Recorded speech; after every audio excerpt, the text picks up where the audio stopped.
이 의혹 제기에 대해서 합당한 설명을 해야 된다. 범죄를 물타기 해서는 안 된다는. 탈원전을 비롯한 이 정권의 망국 정책을 반드시 폐기시키겠습니다.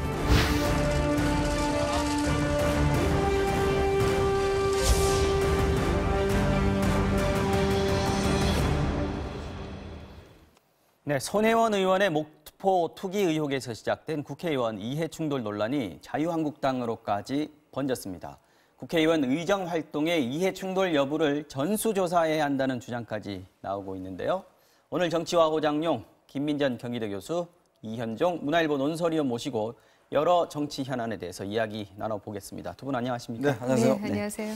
자, 김 교수님, 국회의원들의 이해충돌 문제 확전이 되고 있습니다. 지금 손혜원 의원에 이어서 이번엔 자유한국당 의원들이 지금 도마에 오르고 있는데 먼저 송원석 의원 케이스부터 좀 살펴주시겠습니까? 네, 그렇습니다. 송원석 의원의 경우에는 그 기획재정부 차관 시절에 네. 이 남부 내륙 철도의 분기점을 외관에서 김천으로 바꿨다. 이런 네네. 보도가 지금 나오고 있는 김천이 것이 지역구죠? 네, 그렇습니다. 사실이고요. 그다음에 또 지난해 말에 예결위 전체 회의에서는 이 김천역을 지나는 중부 내륙철도를 건설해야 된다라는 요청을 했다고 하고 있습니다. 네. 이 송원석 의원의 경우에는 김천역 근처에 4층짜리 건물이 있다. 그래서 거기가 발전되면 결국 송원석 의원의 그 건물도 가족과 공유하고 있는 그 건물도 결국 땅값이 올라가는 것이 아니냐. 그렇겠네요. 이런 지적들이 나오고 네. 있는데요. 근데 여기서 저는 좀 더 심각한 케이스는 기획재정부 차관 때의 일이 아닐까 이렇게 생각을 하고 국회의원 있습니다. 때보다 더 심각한 그렇습니다. 건 기획재정부 그렇습니다. 차관 때다. 국회의원 김천을 대표하는 국회의원의 경우에는 김천을 발전시키겠다라고 하는 그런 또 책무도 가지고 있는 것이 사실이기 때문에 네. 이것이 개인의 이익을 위한 것이냐 아니면 김천의 이익을 위한 것이냐가 조금 구분하기 어려운 부분이 있는 것도 논란이 있을 수 사실이고요. 있지만, 또 다른 한편에서는 이것이 예결위 발언이기 때문에 행정부 공무원을 방으로 불러서 얘기를 했다든지 아니면 전화로 요청을 했다든지 뭐 이런 것들이 아니라 공식적인 의정 활동 가운데서 이루어졌기 때문에 이 부분은 조금 모호합니다만은 네. 그러나 기획재정부 차관 때 이 부분은 아마 조사가 더 이루어지든지 해야 된다고 보긴 있습니다만은 차관 때 외관으로 가려고 하는 것을 김천으로 옮겼다라고 그렇다. 한다면 네, 네, 이거는 뭐 이해 충돌의 아주 전형적인 케이스가 될 가능성이 있지 않을까 생각합니다. 알겠습니다. 장제현 의원, 국회 네. 예결위 간사입니다. 이해충돌 논란에 지금 휩싸였는데 이분은 장 의원 일가가 원래 뭐 동서대 가지고 있지 그렇습니다. 않습니까? 네. 이게 문제가 된 거죠? 그렇습니다. 이게 장제원 의원 부친께서 이제 장성만 전 국회 부의장이신데요. 네네네. 지금 부산 쪽에 있는 이제 동서대와 함께 이제 학교 재단을 한 3개 정도 네. 갖고 계십니다. 네.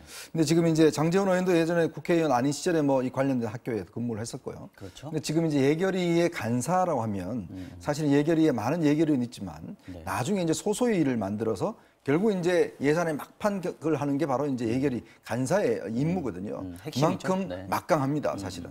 근데 이제 문제는 이 대학교 역량 강화라고 해서 이제 우리 지금 대학이 굉장히 많지 않습니까? 이 구조조정을 좀 촉진시키기 위해서 어떤 이 구조조정이 필요한 대학에 대해서 정부가 예산을 지원해 주는 것인데 네. 이게 지금 원래 당초에는 19억 원이 책정이 됐어요. 네. 근데 이걸 이제 4억 원을 증액을 했는데 23억 원이 그렇죠. 되는데요. 23억 원 됐는데 문제는 이 관련된 이제 예결위에서 굉장히 이 부분을 질타를 많이 했어요. 좀 세게 이 얘기하시는 정도밖에 안 편이죠, 주고 원래. 어떻게 대학을 하라고 그러냐 이렇게 이야기를 했는데 결국 이제 물론 그 여러 개의 대학이 혜택을 받지만 결국 이제 본인의 부친과 형님이 지금 그 총장이거든요. 네, 형님 그 총장이죠. 학교에도 결국 혜택을 보게 됐다는 거죠.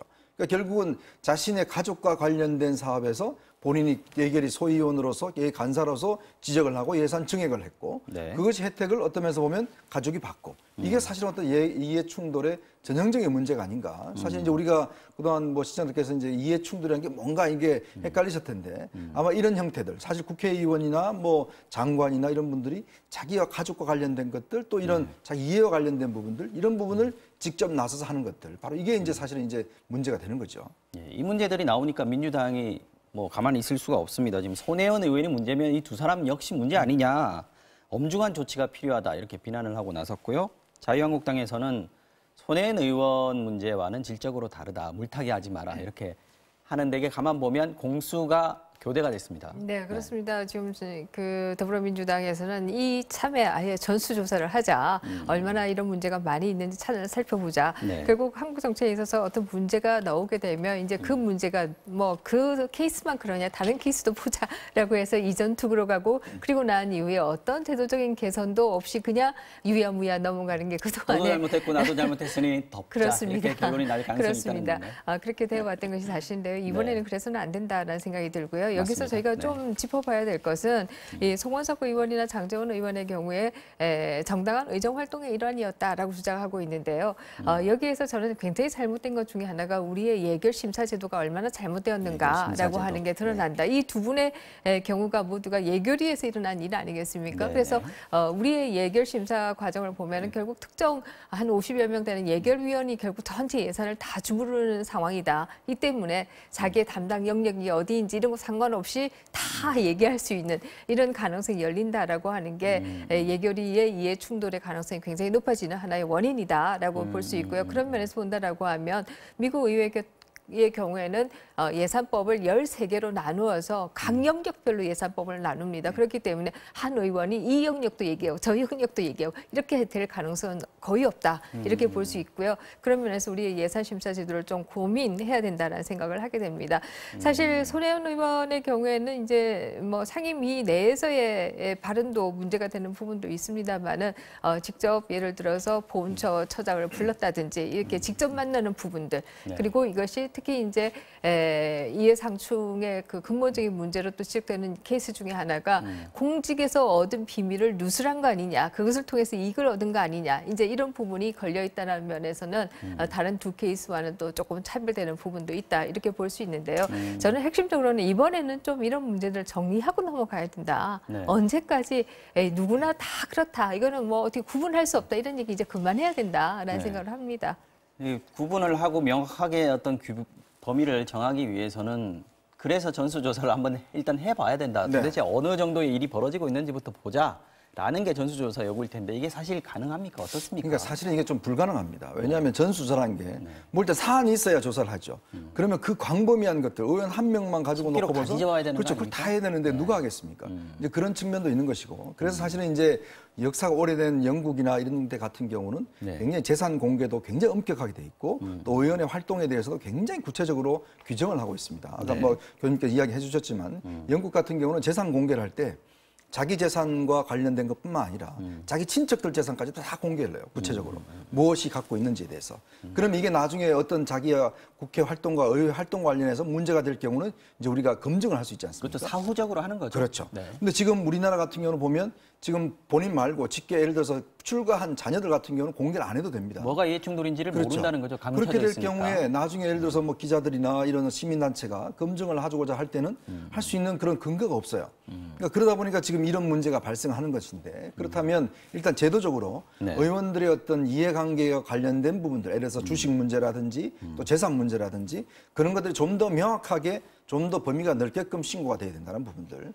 그리고 지금 현재 백지 신탁 제도가 있습니다만은 별다른 처벌 조항이 없습니다. 그렇죠. 지금 팔리지 않으면 또 그냥 그대로 가지고 있어요. 네네. 이제 그러다 보니까 이렇게 의원들이 그냥 신탁해버리고 끝나는 그런 경우가 많거든요. 나는 신탁했으니 모른다. 네, 그렇죠. 정도로. 네. 그렇게 될 경우는 이거는 좀 공개할 필요가 있죠. 국회 홈페이지나 이런 데 공개를 해서 네. 예를 들어서 시민단체가 좀 감시를 할 수 있게끔 하고 네. 그다음에 이제 장제원 의원 케이스 같은 경우도 보면 본인이 관련돼 있으면 빠져야 됩니다. 일단은 예결위 간사에서 만약 그 다른 전체를 빠질 수 없다면 그 사안과 관련해서만큼은 본인이 입을 닫아야 일단 된다. 빠져야 되는 거죠. 네. 마찬가지 그렇게 해야지만이 사실 이게 되는 것이지. 아니 본인 관련된 사항을 그렇게 차관 불러놓고 그리고 윽박 지르고 하면서 나중에 예산 따면 이거는 사실은 보면 다른 걸 비판할 수 있겠습니까? 네. 그런 면에 비춰본다면 국회 활동도 좀 더 세밀하게 사실은 엄격하게 규정돼야 된다. 사실은 지나놓고 보면 왜 김영란법 만들 때 국회의원들이 그렇게 이해 충돌을 방지를 이 법안을 반대했는지 지금 보면 좀 이해가 될 것 같아요. 말씀하셨지만 원래 김영란법에는 이해충돌 방지에 관한 부분들도 넣으려고 했는데 의원들이 좀 이거는 너무 어렵다. 지금 현재로서는 어렵다 이렇게 얘기를 해서 빠졌다고 그러더라고요. 네, 명확하지 않다. 어떻게 규정해야 될지 뭐 명확하지 않다 이런 주장들을 많이 해왔는데요. 사실 명확하게 규정을 하면 됩니다. 앞에서 이제 물론입니다. 앞에서 재산 그 신고와 관련해서 우리의 경우에는 대상이 너무 좁다 이런 말씀을 하셨는데 대상만 좁은 것이 아니라 그것이 정말 진실한 신고인지 아닌지 전혀 알 수가 없어요. 단순히 우리는 재산공개심사위원회에서 그걸 그냥 받기만 등록위원회에서 받기만 하고 그것이 그렇습니다. 검증이 안 되고 있기 때문에 그것이 얼마나 진실된 신고인지 아닌지 알 수 없는데 이 부분도 실사권을 줘야 한다. 모두에 대해서 다 실사할 수는 없겠지만 적어도 의원 몇 명 이상에서 요구한다라고 한다면 실사를 한다든지 이런 실사권이 일단 부여가 되어야 된다라는 얘기를 할 수가 있고요.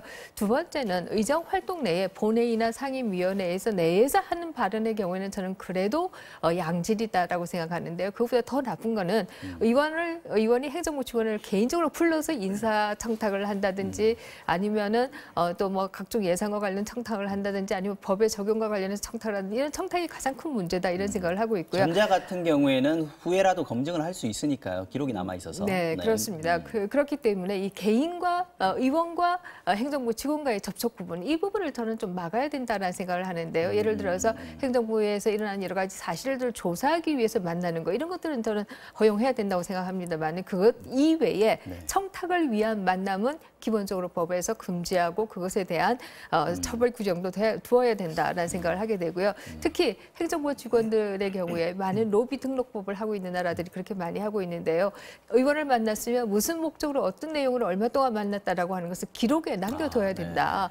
사실 뭐 외국 같은 경우에 로비스트들이 의원을 만났을 때도 무슨 내용으로 얘기했는지를 다 기록해서 신고하도록 하고 있는데요. 행정부 직원이 의원을 만나는 것도 그런 식으로 좀 신고하고 남겨둬야 된다.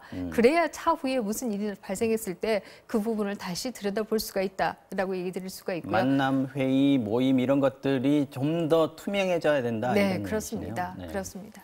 이해충돌 방지법을 따로 만들자. 지금 이것도 그 안에 그런 내용들이 좀 들어가게 만들겠다 이런 내용인가요? 그러니까 문제는 이제 이걸 처벌 조항을 만들어야 돼요. 사실은 이게 문제가 됐을 경우에 어떤 처벌을 줘야 되는데 지금 문제는 공직자윤리법 같은 경우는 이게 그냥 권고 조항으로 돼 있거든요. 지금 공직자윤리법도 이 얘기를 할 수는 있게 그렇죠. 돼 있는데 문제는 처벌할 수가 없습니다. 네. 그렇다 보니까 사실상 이렇게 어긋나더라도 뭔가 처벌할 수 있는 규정이 없거든요. 그러니까 그렇다면 국회의원이 일단 되고 나면 사실 어떤 면에서 보면 뭐 공직자를 불러서 뭐 청탁을 한다든지 이렇게 하더라도 사실은 뭐 다 그냥 통용이 되는 거 아니겠습니까?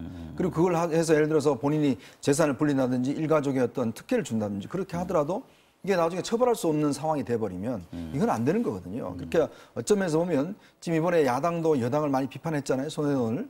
또 여당도 마찬가지로 그럼 똑같다고 얘기했잖아요. 그럼 결론을 내야죠. 뭔가 결과물을 내놔야죠. 그러면 이러면 이제 우리가 어떻게 해야 될 것인가. 그러면 이해충돌 방지 같은 경우를 지금 김영란법을 개정을 해서 같이 넣자라는 합의까지가 나와야 되거든요. 원래 국회란 그렇지 않습니까? 정치 공방은 좋습니다, 저는. 그러나 정치 공방이 결과물이 있어야 돼요.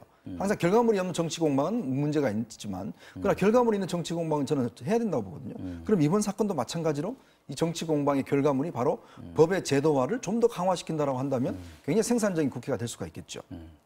근데 이게 처벌을 하는 것도 좋고 한데 결국 이제 국회의원 본연의 의무 할 일을 하고 이 이해충돌 금지의 원칙하고가 상충되는 부분이 반드시 생길 수밖에 없지 않겠느냐 이런 생각이 좀 들어요. 이게 김영란법에 못 들어간 것도 바로 그 문제 때문인데 이해충돌 방지법이 생긴다고 해도 그런 문제는 여전히 좀 남아있지 않을까요? 네, 뭐 본질적으로 예를 들어서 우리 지역구를 발전시키겠다라고 한다면 우리 지역구 내에 내 집도 있으니까 그럼 결과적으로 나의 집도 좋아지는 거 아니냐 이런 경우에는 사실은 공익과 사익이 일치하는 경우입니다.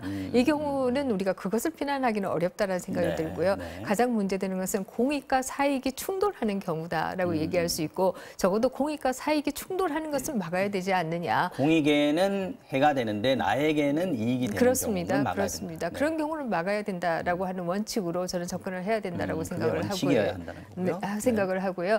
또 이 뭐 기자는 뭐 기사로 말하고 교수는 논문으로 말하고 의원은 법안으로 말한다 이런 얘기가 있는데요. 의원이 의정 활동을 공식적으로 하는 가운데서 나오는 발언들은 저는 그것은 그렇게 규제할 필요가 없다라는 생각합니다. 다만 그 부분 강조하셨습니다. 개인적으로 만나서 이루어지는 일들 여기가 정말 문제가 아닌가. 이것을 어떻게 좀 더 투명하게 만들 것인가. 이 이 부분을 고민해야 되고요. 특히 인사청탁, 뭐 요즘 민간 기업에 인사청탁하는 경우에 있어서 요즘은 뭐 사법적으로 실형까지 받고 있는 이런 상황 아니겠습니까? 그런데 국회의원이 행정부에 인사청탁을 한다. 이것은 사실은 상권 분립의 원칙에도 어긋나는 일이죠. 그렇기 때문에 이것은 있을 수 없는 일이다. 그래서 이런 것들을 막기 위해서도 행정부 직원이 의원을 만났을 때는 그 내용이 무엇이었는지를 다 신고하도록 해야 한다라는 생각을 합니다. 네, 알겠습니다.